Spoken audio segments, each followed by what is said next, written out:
अस्सलाम वालेकुम dear students. अच्छा बेटा, आज हम करने लगे हैं चैप्टर नंबर 3 ऑर्गेनिक केमिस्ट्री। 10वीं का ये चैप्टर है। तो आज इसकी तमाम खुद तशख़ीसी सरगर्मी हम हल करेंगे। तो आप जो है वो कॉपी पेंसिल निकाल लें, क्योंकि मैं तमाम क्वेश्चन आंसर जो है वो रिटन फॉर्म में पेश करूँगा और आप जो है वो उनके आंसर नोट कर लीजिएगा। तो चलते हैं, हल करते हैं चैप्टर नंबर 3 ऑर्गेनिक केमिस्ट्री की खुद तशख़ीसी सरगर्मियाँ। सबसे पहले हल करते हैं जी खुद तशख़ीसी सरगर्मी नंबर 11.1। तो इसका पहला सवाल है कि कार्बन अपने ऑक्टेट को क्यों और कैसे मुकम्मल करती है। तो इसमें दरअसल दो सवाल हैं, एक है कि ऑक्टेट को क्यों मुकम्मल करती है, दूसरा है कि कैसे मुकम्मल करती है। तो जवाब की तरफ आते हैं कि कार्बन नोबल गैस नियॉन की तरह इलेक्ट्रॉनिक कन्फिग्रेशन हासिल करने के लिए अपने बैरूनी शेल में मौजूद चारों इलेक्ट्रॉनों को कोवलेंट बॉन्ड में इलेक्ट्रॉन के इश्तराक से अपना ऑक्टेट मुकम्मल करता है। इसमें दोनों सवालों का जवाब आ गया। पहला है कि क्यों, तो वो नोबल गैस नियॉन की तरह इलेक्ट्रॉनिक कन्फिग्रेशन हासिल करने के लिए, और कैसे का जवाब ये है कि कोवलेंट बॉन्ड में अपने इलेक्ट्रॉन के इश्तराक से। तो इस तरीके से जो है ये पहले सवाल का जवाब मुकम्मल हुआ। कि कार्बन की खसूसियात लिखें जिसकी वजह से कार्बन एटम के लॉन्ग चेन कंपाउंड बनते हैं। तो कार्बन एटम दूसरे कार्बन एटम के साथ लॉन्ग चेन या रिंग बनाने की सलाहियत रखता है। आपको पता है इसको कैटिनेशन कहते हैं। तो इसी वजह से कार्बन एटम के लॉन्ग चेन कंपाउंड बनते हैं, क्योंकि कार्बन जो है वो कैटिनेशन का मुजाहरा कर सकता है। तीसरा क्वेश्चन है कि ऑर्गेनिक कंपाउंड के मेल्टिंग और बॉइलिंग पॉइंट कम क्यों होते हैं। तो उसका जवाब बेटा है कि ऑर्गेनिक कंपाउंड ज़्यादातर नॉन पोलर मॉलिक्यूल्स पर मुश्तमिल होते हैं, इसीलिए इनमें कमज़ोर इंटरमॉलिक्यूलर फोर्सेस पाई जाती हैं। यही वजह है कि ऑर्गेनिक कंपाउंड के मेल्टिंग और बॉइलिंग पॉइंट अमूमन कम होते हैं। आपको यहाँ पे पता होना चाहिए कि जो आयनिक कंपाउंड्स होते हैं उसमें स्ट्रॉन्ग इलेक्ट्रोस्टैटिक फोर्सेस होती हैं, इसलिए उनके मेल्टिंग बॉइलिंग पॉइंट हाई होते हैं। या जो पोलर होते हैं कंपाउंड्स, उनके दरमियान जो है डाइपोल इंटरमॉलिक्यूलर फोर्सेस स्ट्रॉन्ग होती हैं, जिसकी वजह से उनके भी मेल्टिंग बॉइलिंग पॉइंट हाई होते हैं। लेकिन ये जो ऑर्गेनिक कंपाउंड्स हैं, आपको पता है कि इनमें जो है ये नॉन पोलर हैं, तो इसलिए इनके दरमियान जो है कमज़ोर वन डर वाल फोर्सेस पाई जाती हैं, इसीलिए इनके मेल्टिंग बॉइलिंग पॉइंट भी लो होते हैं। और है कि ऑर्गेनिक कंपाउंड्स इलेक्ट्रिसिटी के नॉन कंडक्टर क्यों होते हैं। अच्छा, पहले आप इस बात को समझ लें कि कंडक्टर होने के लिए या तो आज़ाद आयन्स होने चाहिए, जैसे कि आयनिक कंपाउंड्स में जब वो सोल्यूशन फॉर्म में होते हैं या पिघली हुई फॉर्म में होते हैं तो उनमें आज़ाद आयन्स जो है वो इलेक्ट्रिसिटी को कंडक्ट करवाते हैं, या फिर मेटल्स की तरह उनमें आज़ाद इलेक्ट्रॉन्स होने चाहिए।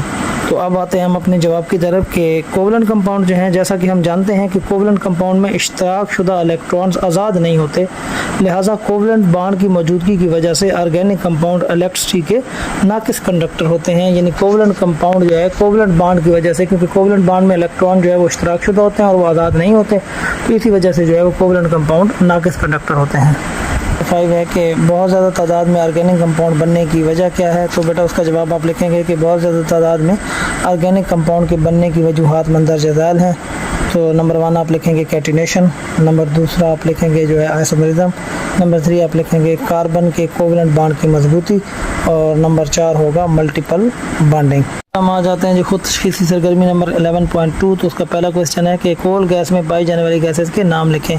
तो बेटा कोल गैस में हाइड्रोजन गैस पाई जाती है, मीथेन गैस पाई जाती है और कार्बन मोनोऑक्साइड गैस पाई जाती है। नेक्स्ट क्वेश्चन है कि क्या कोल तार एक कंपाउंड है और इसकी अहमियत क्या है। तो इसमें भी दो सवाल हैं। तो पहला सवाल है कि क्या कोल तार एक कंपाउंड है। तो उसका जवाब लें कि ये गहरा स्याह माया है जो 200 से ज़ायद मुख्तलिफ ऑर्गेनिक कंपाउंड का मिक्सचर है, जिनमें ज़्यादातर एरोमेटिक हैं, और इन कंपाउंड को फ्रैक्शनल डिस्टिलेशन की मदद से अलग किया जा सकता है। तो ये पहले हिस्से का जवाब हो गया कि ये एक कोई खालिस कंपाउंड नहीं है, बल्कि ये एक मिक्सचर है। तो नेक्स्ट है कि इसकी अहमियत क्या है।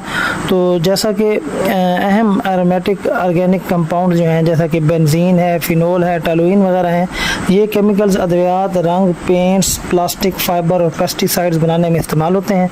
इन कीमती और अहम केमिकल्स के अलावा कोल तार का एक स्याह रंग का वेस्ट भी होता है जो पिच कहलाता है, और ये छतों और सड़कों की सतह हमवार करने के लिए इस्तेमाल होता है। तो ये इसकी अहमियत भी हो गई। यह है कि कोक क्या है, ये किस मकसद के लिए इस्तेमाल किया जाता है। तो इसमें भी दो क्वेश्चन हैं कि एक तो है कि कोक है क्या, और दूसरा उसके इस्तेमालात या उसके मकासद। तो कोक जो है 98% कार्बन है जो कोल में वेस्ट के तौर पर बाकी रह जाता है। जब कोल को डिस्टिलेशन के अमल से गुजारा जाता है तो इसमें से तमाम अज्जा अलग हो जाते हैं और एक ठोस वेस्ट बाकी रह जाता है जो कोक कहलाता है। तो ये पहले हिस्से का जवाब हो गया कि कोक क्या है। तो नेक्स्ट इसके इस्तेमालात पूछे हैं। तो ये मेटल की एक्सट्रैक्शंस ख़ास तौर पर आयरन की मेटलर्जी में रिड्यूसिंग एजेंट के तौर पर काम आता है और इसे फ्यूल के तौर पर भी इस्तेमाल किया जाता है। कि कोल की सबसे आला किस्म कौन सी है? तो सिंपल सा क्वेश्चन है कि कोल की सबसे आला किस्म एंथ्रासाइट है और इसमें कार्बन की मिकदार 90% होती है और ये आला किस्म का सख्त कोयला है और इंडस्ट्री में इस्तेमाल होता है।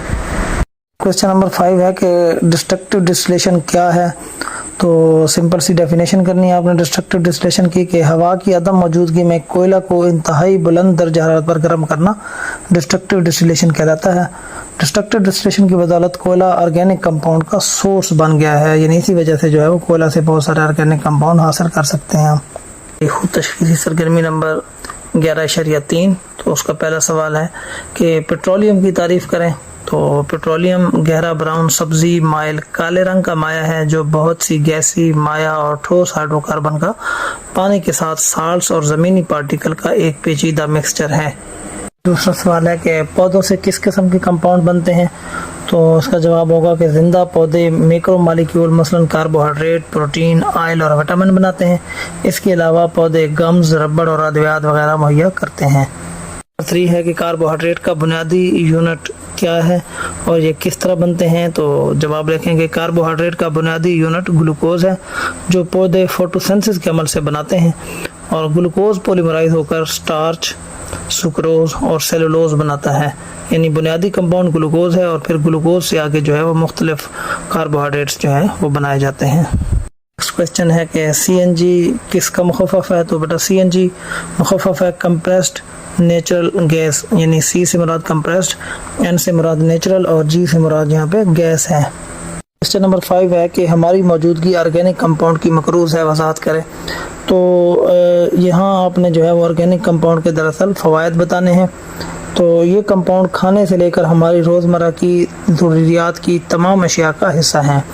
तो ये जो आपका टॉपिक है ऑर्गेनिक कंपाउंड की जो फ़वाइद हैं, अहमियत है, उनकी आपने तमाम हेडिंग्स लिख देनी है कि खुराक के तौर पे भी हम इसको इस्तेमाल कर रहे हैं, कपड़ों के तौर पर इस्तेमाल करते हैं, घरों में इनका इस्तेमालात हैं, फ्यूल के तौर पर भी इस्तेमाल कर रहे हैं, अद्वियात के तौर पर भी हम ऑर्गेनिक कंपाउंड्स को इस्तेमाल करते हैं और ऑर्गेनिक कंपाउंड को हम बहुत सी कारामद चीज़ों बनाने के लिए बतौर रॉ मटेरियल भी इस्तेमाल करते हैं। तो नेक्स्ट जी है खुद तशख़ीसी सरगर्मी नंबर 11.4। तो उसका पहला सवाल है कि एस्टर का फंक्शनल ग्रुप क्या है?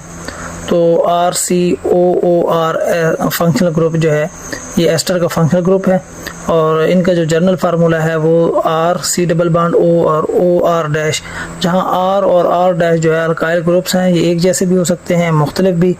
तो यहाँ 2 एग्जांपल्स भी जो है उसकी पेश की गई हैं, एक इथाइल एसीटेट और एक जो है वो मिथाइल एसीटेट। नेक्स्ट क्वेश्चन है कि एल्डिहाइड और कीटोन्स में क्या फ़र्क है? तो उसका आप जवाब लिखेंगे कि एक साइड पे आप एल्डिहाइड लिखेंगे, दूसरी साइड पे कीटोन लिखेंगे, दरमियान में एक लाइन लगाएंगे। तो एल्डिहाइड फैमिली का फंक्शनल ग्रुप जो है वो C+O और H है, जबकि कीटोन का जो फंक्शनल ग्रुप है वो दोनों साइडों पे C+O है और दोनों साइडों पे जो है वो R होता है। तो इनका जनरल फार्मूले का फ़र्क है। फिर आपने एक मिसाल दे देनी है और एक आपने जो है ये फ़र्क ज़रूर लिखना है कि एल्डिहाइड जो है वो फीलिंग सोल्यूशन टेस्ट देते हैं, जबकि जो कीटोन्स होते हैं वो फीलिंग सोल्यूशन टेस्ट नहीं देते। तो यहाँ से इनका डिफरेंस हो जाएगा। 3 है कि अल्कीन्स और अल्काइंस के फंक्शनल ग्रुप लिखें।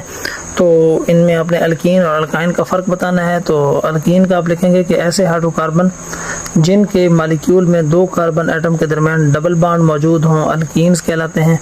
तो ये 2 ईथीन और प्रोपीन जो है इसकी मिसालें भी दे दीजिएगा। और अल्काइन के बारे में आप लिखेंगे कि ऐसे हाइड्रोकार्बन जिनके मालिक्यूल में 2 कार्बन एटमों के दरमियान ट्रिपल बॉन्ड हों अल्काइंस कहलाते हैं। तो इसकी जो मिसालें हैं इथाइन और प्रोपाइन वो भी आपने दे देना है। क्वेश्चन है कि अल्कोहल का टेस्ट कैसे किया जाता है? तो अल्कोहल का टेस्ट मंदरजा ज़ैल तरीके से किया जाता है। एक तो वो सोडियम मेटल टेस्ट है कि एक खुश्क टेस्ट ट्यूब में ऑर्गेनिक माया का 2 से 3 cm³ लें और इसमें सोडियम मेटल का एक टुकड़ा डाल दें। तो नतीजा क्या होगा कि हाइड्रोजन गैस खारिज होगी। अगर हाइड्रोजन गैस खारिज हो तो इसका मतलब जो है कि जो कंपाउंड आपने लिया था वो अल्कोहल है। दूसरा आप इसका टेस्ट करेंगे एस्टर बनने का टेस्ट। तो 1 cm³ जो है वो ऑर्गेनिक कंपाउंड को 1 cm³ एस्टिक एसिड में डालेंगे और 1-2 कतरे उसमें कंसनट्रेटेड सल्फ्यूरिक एसिड के डाल देंगे।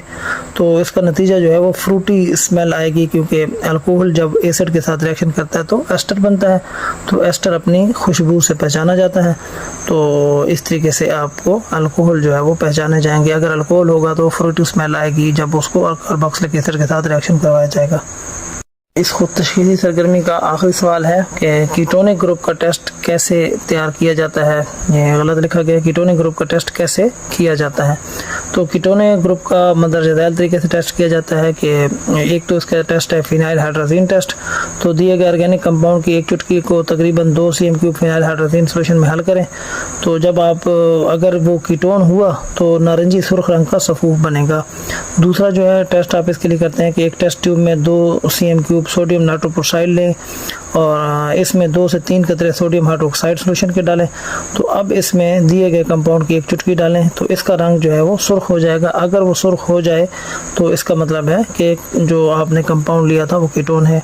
तो ये 2 टेस्ट जो है वो किए जाते हैं। अच्छा, तीसरा टेस्ट इसमें फिलिंग टेस्ट भी ज़रूर किया जाता है, क्योंकि ये दोनों जो फिनाइल हाइड्रोजीन टेस्ट है या सोडियम नाइट्रोप्रोसाइड टेस्ट है, एक्चुअली एल्डिहाइड भी ये दोनों टेस्ट देता है। तो इसलिए इसका तीसरा टेस्ट करना पड़ता है फिलिंग सोल्यूशन टेस्ट। तो एल्डिहाइड जो फिलिंग सोल्यूशन के साथ भी रिएक्शन करता है, जबकि कीटोन जो है वो फिलिंग सोल्यूशन टेस्ट नेगेटिव देते हैं। तो ऊपर वाले दोनों टेस्ट है ये क्लियर हो जाएगा कि एल्डिहाइड या कीटोन में से कोई एक है। तो फिलिंग सोल्यूशन टेस्ट अगर वो नहीं देगा तो इसका मतलब है कि एल्डिहाइड नहीं है। तो फिर आपके पास जो है वो इसका आंसर आप यही करेंगे कि वो कीटोन है। जी, तो उम्मीद है बेटा आपको समझ आ गई होगी और तमाम क्वेश्चन जो है वो आपने उनके आंसर्स नोट कर लिए होंगे।